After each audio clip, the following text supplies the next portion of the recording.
Hello and welcome to this week's edition of Whether or Not. I'm your host, Brian Michigan, joined alongside our forecaster, Jimmy Wendolek. Everyone here at Whether or Not hopes you had a wonderful Thanksgiving, and we're excited for what December has to bring. Speaking of which, Jimmy, how does the weather look as we begin the last month of 2021? Well, Brian, the first weekend of the month looks to be a cool one, and there's the potential for some wet weather early next week. I'll have the full details coming up in my extended forecast. Sounds great, Jimmy. Before we get into any details, let's get into nature in the news. This week, I'll be sharing stories about how NASA plans to ward off dangerous asteroids, as well as how a certain fungus can survive in some fiery conditions. What about you, Jimmy? For this week's show, I have stories about sea lions in New Zealand and an eagle who is in desperate need of a map. With that being said, let's get right into nature in the news.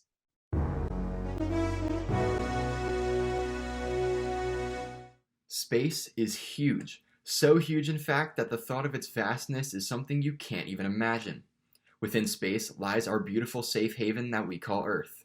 Our planet is fragile, and with billions upon billions of threats in our universe, humans need to come up with a way to protect our civilizations. That is where NASA's DART mission comes into play. This mission's goal is to launch a spacecraft and slam it into an approaching asteroid in order to alter the path of the space rock to avoid Earth. Scientists so far have studied this method of defense in simulations, and so far this method is the preferred solution as stated by scientists.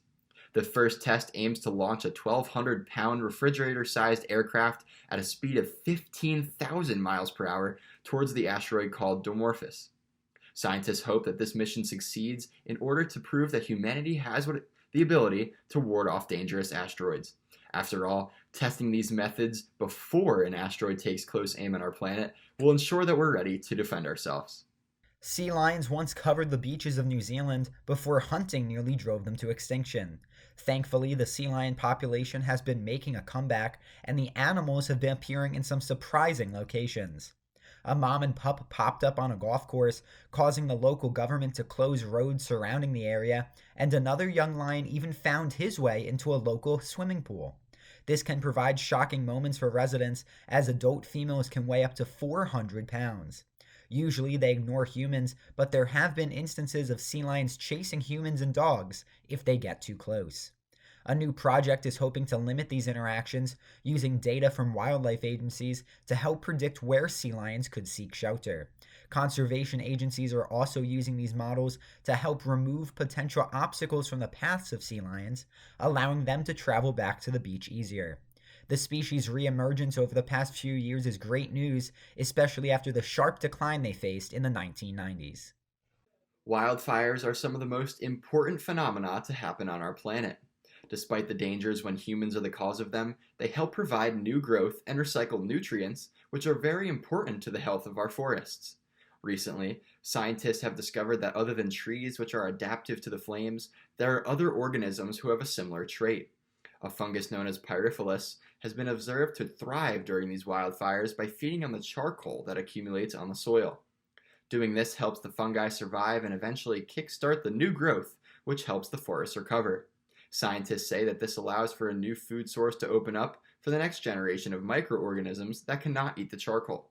Despite these microorganisms being important for the new growth of the forests, there are some negative side effects.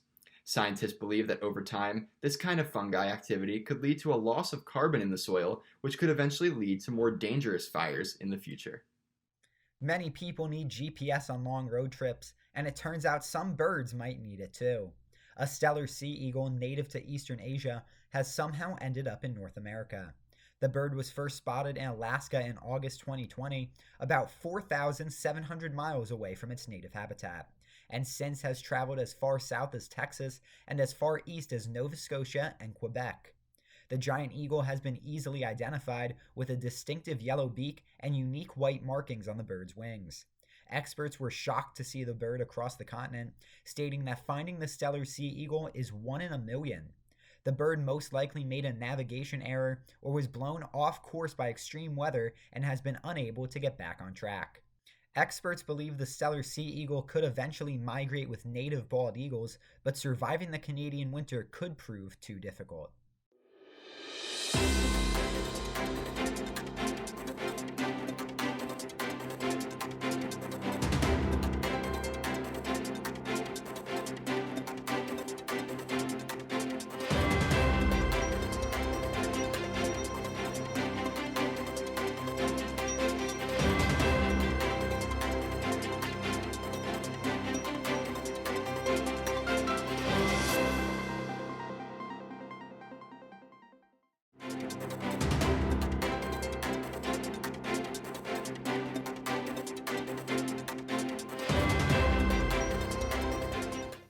Student meteorologist Jimmy Wendolek here with your Central Pennsylvania forecast, taking you through the first weekend of meteorological winter. And we do have a little bit of snow to talk about to start the new season. Now, mainly flurries in upstate New York, but we could see some of those snowflakes work their way into northwestern Pennsylvania, up by Erie and on the northwest plateau over by Bradford. High pressure across the rest of the region, meaning partly cloudy skies for us here in State College and elsewhere across the Commonwealth. And we could see some breezy conditions as well, with gusts getting up to around 20 miles per hour. Saturday looking like the best day of the weekend. Sunny skies down to our south and east. Do have some clouds up in the north and west, up by Erie, because we have a weak disturbance working through upstate New York, bringing some light rain and snow showers to those parts of the country. Now, it's all calm mainly here in Pennsylvania on Saturday, but that changes as we move into Sunday. We start to watch this very ominous-looking swath of rain out to our west. That rain associated with a low pressure system all the way up off-screen in Minnesota. That will be working its way eastward Sunday night into the day on Monday and bring some rain to the State College area early in the week. Now, I'll have more details on that coming up in my extended forecast, but back to this weekend's forecast. Friday looking like a decent end to the work week. High temperature right around average at 44 degrees, sunny and a bit breezy out there. That's going to be the real only downside to that day.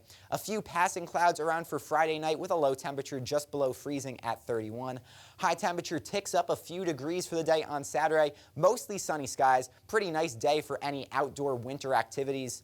Now as we move into Saturday night, partly cloudy skies, low temperature of 25, and we end the weekend with those clouds increasing out ahead of our storm system, high temperature of 40. That's it for our Central Pennsylvania forecast. Next up is MJ with a feature on Central Pennsylvania's top 5 snowstorms.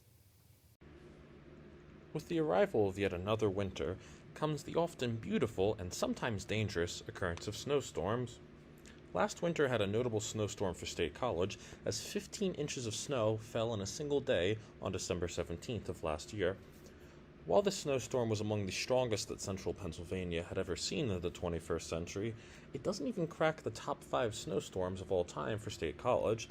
So without further ado, let's take a look at those top 5 storms. Number 5 storm occurred on November 12th to 13th of 1968 and totaled 22.5 inches of snow. The system which produced this snow would be a ravaging one, producing near hurricane-force winds which damaged much of the southeast U.S. This storm would also be the first one to produce snow for State College that winter. It would be so notable that the storm accounted for over half of State College's total snowfall that winter. The number 4 storm occurred on January 13th to 14th of 1964 and totaled 27.5 inches of snow. This weather event started out as 2 systems which would merge into a super system of sorts. The system would ravage most of the eastern U.S. as gale-force winds created snowdrifts as tall as 10 feet. Casualties were reported across multiple states, and cities were temporarily isolated as local and state roads were made unavailable by the storm. For central PA, the storm would be part of what was, at the time, the second most eventful winter in State College's recorded weather history. The winter was not a quiet one either, with 8 different days recording at least 4 inches of snow for State College. The number 3 storm occurred from March 13th to 14th of 1993 and totaled 27.6 inches. This storm, also known as the Great Blizzard of '93, would set a single-day record for snowfall in State College, totaling 25 inches in a 24-hour span. The storm would prove to be a legendary one on a national scale as well, causing over $2 billion in damage and leaving 10 million homes without power in the following days. An interesting statistic to note here is that March of 1993 alone produced 42.4 inches of snow for State College, which was more than any of the 5 winters before it. The number 2 storm occurred from March 3rd to 4th of 1994 and totaled 27.7 inches. This storm would break the single-day record set just a year earlier for State College, with 26.6 inches of snow falling in a 24-hour span.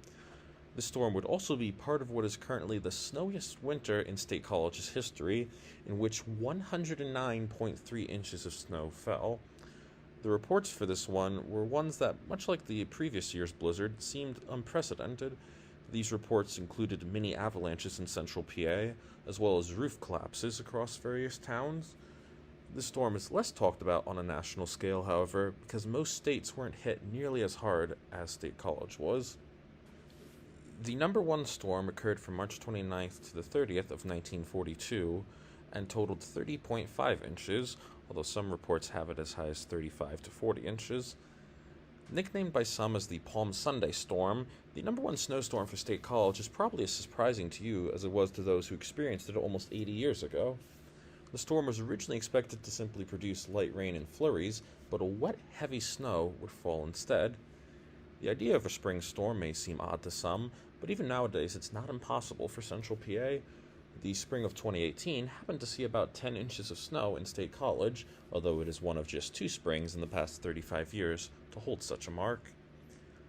As Earth's climate continues to change and new weather extremes occur each year, one can only wonder how long it will be before central Pennsylvania sees a top 5 snowstorm again. Reporting for Weather or Not, I'm Michael Jablonski.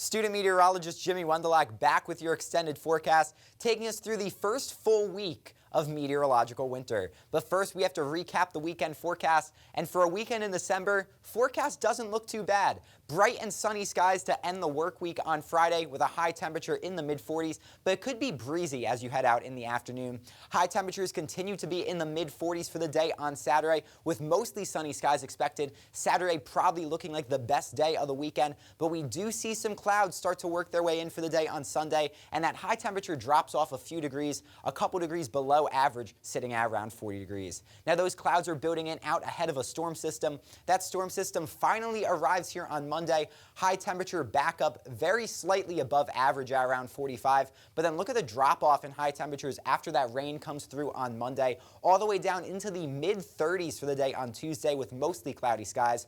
Another chance for a storm on Wednesday with high temperatures returning up to around 40. High temperature pretty consistent from Wednesday into Thursday, where we have another system potentially moving through the area Thursday night into the day on Friday, which is where we could see some showers around, especially early in the day on Friday.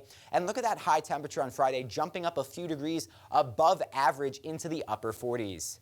That's it for our extended forecast. Your whiz quiz answer is coming right up next. And now here's your Weather Whiz quiz question. How low did the population of New Zealand sea lions reach? Is it A, 5,000, B, 10,000, C, 15,000, or D, 20,000? And the correct answer is B, 10,000. Wow, that certainly is a scary number, especially considering how high the number of these species were in the past. Yes, definitely scary to see, but it's also great to see these majestic creatures returning to the New Zealand wild. Well, that about wraps up this week's edition of Whether or Not. We thank you all for tuning in and hope to see you again next week. But until then, I'm Jimmy. And I'm Brian. Have a great week.